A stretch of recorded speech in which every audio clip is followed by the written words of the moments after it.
Yes. Hola, hoy voy a cocinar los tacos. Los ingredientes son el carne, las tortillas, la lechuga, el queso, la cebolla y los tomates. Primero, enciende la estufa.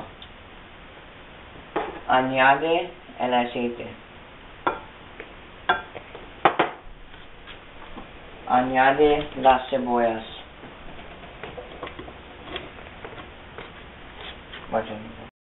Segundo, pon el carne en la olla y cocina por 15 minutos.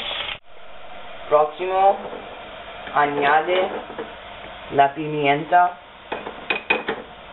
y añade la sal.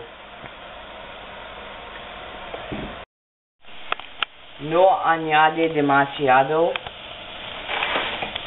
No cocina demasiado la carne y no toques la estufa. Lava los tomates y el lechuga. Después, pica el tomate, el cebolla y el queso. Finalmente, añade los ingredientes en la tortilla. El carne,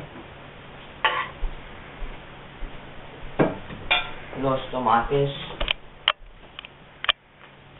la cebolla, la lechuga y el queso.